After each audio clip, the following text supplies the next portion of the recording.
En El Señor de los Anillos, de Tolkien, hay una lucha continua y constante entre la luz y la oscuridad. La luz que representa el bien, que representa pues la esperanza, y la oscuridad en la cual uno vive con miedo y vive situaciones de angustia y ansiedad. Es parecido también a lo que escuchábamos hoy en las lecturas, esa oscuridad en la que a veces podemos caer esa noche, y la luz, donde Cristo aquí es la luz. En El Señor de los Anillos es Frodo el que tiene que llevar un personaje pequeño, insignificante en comparación con otros personajes de la historia, el que tiene que portar ese anillo del poder, cuyo uso te puede conducir a la oscuridad. Porque cuando te lo colocas para poder salvarte de una situación peligrosa o incómoda, te hace ver, te permite ver los espectros y la oscuridad y la noche, y te hace perder todo dominio sobre ti mismo, sobre tu vida, sobre tus actos, sobre tus decisiones. Quizás es lo que tiene la oscuridad en la vida, ¿no? Cuando nosotros caemos en esa oscuridad, de la fragilidad de experimentar la tentación y caer en ella, nos metemos en la oscuridad, en la noche, y nos cuesta entonces discernir o saber qué es lo que nos conviene. Elegimos lo que no podemos dejar de elegir, porque es a donde tendemos en ese momento, porque nos hemos debilitado. Nuestra voluntad se ha debilitado, nuestra capacidad de decidir se ha debilitado, nuestra capacidad de discernir se ha debilitado, más allá de lo que yo en ese momento deseo. Quizás es lo que tiene el pecado y la oscuridad, y lo que de alguna forma nos lleva al miedo, ¿no? Al miedo de no querer salir de ahí, porque no es fácil salir de la oscuridad, y no es fácil tampoco distinguir esa línea tenue que existe entre la oscuridad y la luz, donde muchas veces nos movemos. Y no es fácil, porque bueno, la tentación siempre es fuerte, y por otro lado, vivir en la oscuridad tiene sus ventajas, porque no nos vemos como somos, y no vemos tantas cosas, que cuando nos acercamos más a Dios, pues vemos cómo somos, vemos nuestra fragilidad, nuestra debilidad, y nos avergonzamos de nuestro propio pecado, de ser tan débiles, de ser tan pequeños. En esta novela, el único personaje que va a resistirse a la tentación del anillo muchas veces va a ser el más insignificante, el más pequeño, el más pobre, en el cual se manifiesta entonces el poder de Dios, porque justo en lo pequeño es donde se puede ver mejor el poder de Dios. Escuchábamos hoy que la sabiduría humana no entorpezca el misterio de la cruz, el misterio de la salvación, y a veces nuestra sabiduría humana puede entorpecerlo, puede meterse en medio. Qué fácil es caer en la tentación de ese poder que me da en la vida. Y podemos caer en ello porque nos buscamos a nosotros y queremos estar en el centro. Y cuando queremos estar en el centro y nosotros somos el centro de todo, creemos que somos la luz. Decía San Pablo, ¿no?, que en ese momento esa comunidad, pues unos eran de Pablo, otros de Pedro, otros de Apolo, ¿no? Esto puede ser como uno sigue a un líder, a otro, y se dividen, y estaban divididos. Y le decía, pero a ver, si este Apolo no salva, este Pablo tampoco salva, es Cristo. Cristo es el que está en el centro, es Él el que salva. Los mismos apóstoles, en algún momento de su seguimiento a Jesús, pudieron pensar, yo soy el centro, es el primero, yo tengo que ser Pedro, el primero. O Santiago y Juan, los primeros. Están en el centro. Y apartar a Jesús. Nosotros somos los que hacemos los milagros. Bueno, Jesús está bien, pero somos nosotros ahora los que lo hacemos. Es el peligro, ¿no? El peligro del orgullo, de la vanidad, que de alguna forma nos centra en el centro e impide que Dios esté en el centro de nuestra vida. Que Él sea la luz. Queremos ser la luz nosotros. Cuando yo escucho este evangelio de la vocación de los apóstoles, pues tiene mucho que ver con eso. Tiene que ver con esa llamada que hace Jesús a quien quiere. Jesús podía haber elegido el mundo cuando llama a los apóstoles. Podía haber elegido a los fariseos, que tenían poder y además tenían conocimiento de las escrituras, sabiduría humana, para poder encandilar y entusiasmar a mucha gente. Qué bien le hubiera ido a Jesús si hubiera convencido a muchos fariseos. Qué bien le hubiera ido a su iglesia en ese momento. Hubiera triunfado, hubiera tenido éxito.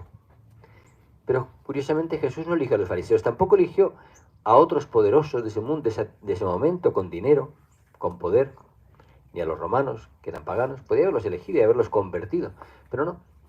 Jesús eligió a unos pescadores, eligió a un publicano, a hombres que no tenían sabiduría humana y que no tenían tampoco un conocimiento de las cosas como tenían otros, y los eligió a ellos.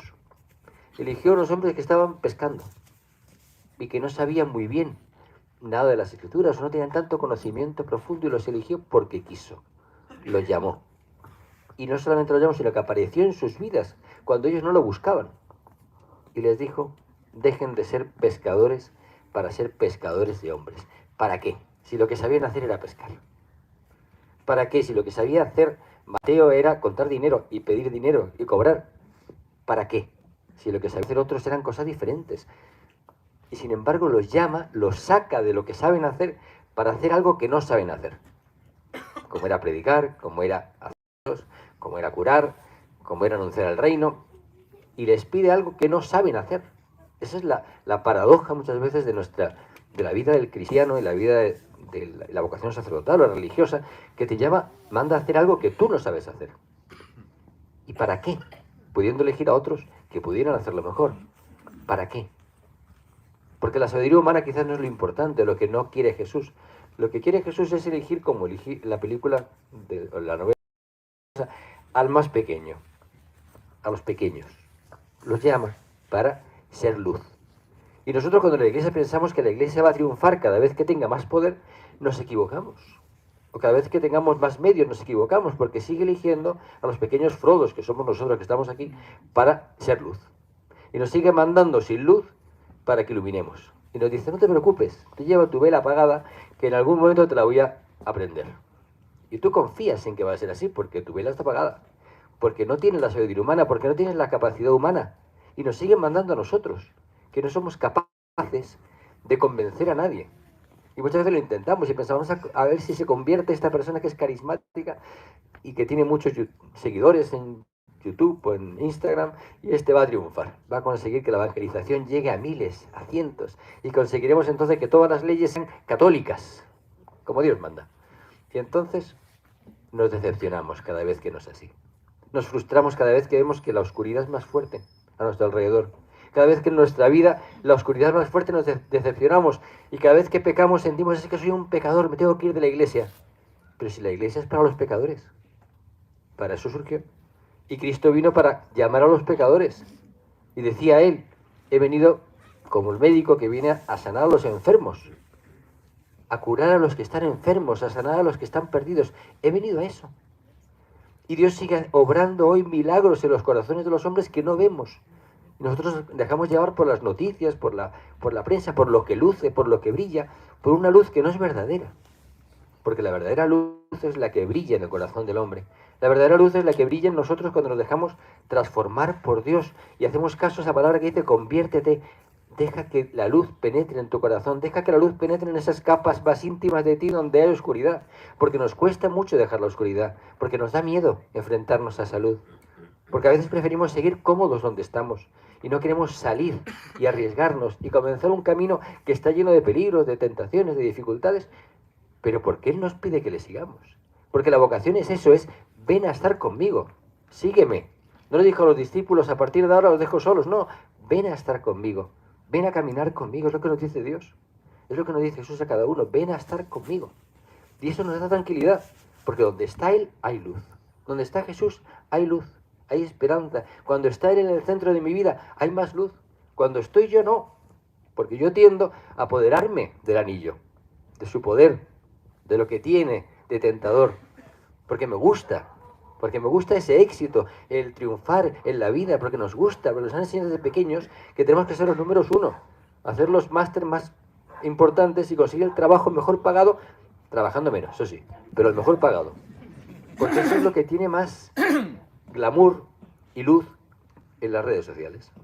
Mi vida glamurosa, mi vida llena de luz. Parece que esa es la luz de Dios, y no es la luz de Dios, es la del mundo. Y no es la que queremos, porque no es la que nos llena, no es la que nos pacifica, no es la que nos alegra. Queremos la luz de este lugar, por ejemplo, pero no porque hoy sea un día luminoso, porque muchas veces llegamos y hay niebla.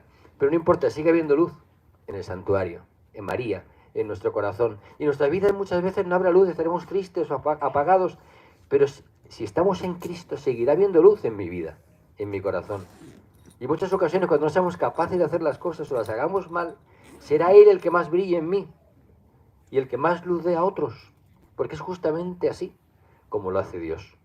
Y permite que en los más pequeños se manifieste la luz grande, la luz poderosa, que es la suya.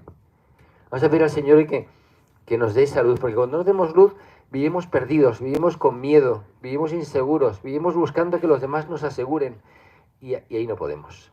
Cuando queremos que los demás nos den seguridad, nos perdemos. Buscamos hoy la seguridad aquí en el corazón de Dios, y con esa seguridad ser nosotros para otros, eso sí, luz, esperanza, motivo de alegría, motivo de lucha.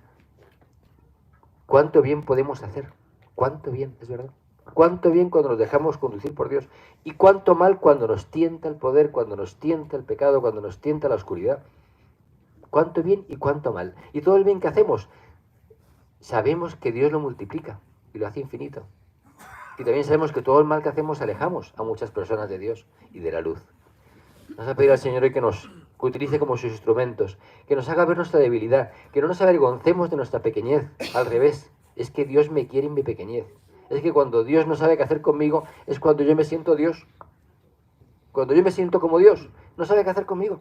No tiene cómo llegar, es imposible. Porque he puesto una barrera. La barrera de mi orgullo, de mi vanidad, de creerme mejor que otros, de creerme más puro, intachable. Y pensamos que nuestra meta es nunca más confesarnos. Esa es como la gran tentación del pecador, ¿verdad? Es que no quiero confesarme nunca más. Y a veces vengo con lo mismo, pensando que somos poco creativos con los pecados, ¿no? Pero en realidad no consiste en ser creativos, y no consiste en dejar de pecar, porque cada vez que caemos volvemos a experimentar la misericordia en la confesión y volvemos a levantarnos y a dejar que la luz vuelva a irrumpir. Pero con esa conciencia de que Dios sigue llamando hoy a entregar la vida. Hoy sigue llamando a Dios a entregar la vida virginalmente en la vocación sacerdotal y religiosa, lo sigue llamando. Y pensamos, ¿que faltan vocaciones? No, eso da igual, si yo no voy a convencer a nadie de que sea cura. Es Dios el que lo hace. Es que Dios saca de debajo de las piedras hijos de Abraham, como dice. Es verdad, es Él. Es Él el que me llamó a mí, me llamó a una vocación para estar aquí en la montaña hoy. Pero hace muchos años, ¿y quién me lo iba a decir a mí? Nunca quise ser cura. Y es verdad. Dios sigue irrumpiendo en las vocaciones religiosas cuando menos lo esperan, porque es así Dios, Él se empeña, o sea, Él se empeña en sacar a personas, sígueme, ven conmigo, no para ser mejor que otros, no para pasártelo bien, sino para estar conmigo. Y te lo pasas bien estando con Él, pero es que es Él el que hace esos milagros. Pero claro, necesita, por supuesto, que nosotros seamos fieles con nuestro anillo, en mitad de la tormenta, en mitad de la oscuridad, para dar luz, para llevar la luz de Él, no la nuestra. No brillamos nosotros, es Él, es su luz. Vamos a pedirle a Él que nos permita tener esa humildad, tener esa conciencia de pequeñez y también saber que es su reino, es el reino de Cristo, no es mi reino, no es el reino de Pablo, ni el reino de Apolo, es el de Cristo. Es que es Cristo el que lo hace posible. Por eso hoy nos alegramos con esa luz, nos alegramos de que Jesús venga a nosotros hoy, donde estamos, a nuestra vida, a nuestro trabajo, a nuestra familia, a darnos su luz y a decirnos, sígueme, ven conmigo. Con esa promesa de luz y con esa promesa de esperanza le pedimos aquí en el santuario donde la luz brilla, donde María nos da paz y nos consuela, que nos regale hoy un corazón lleno de luz para mirar la vida con optimismo, con alegría y con esperanza.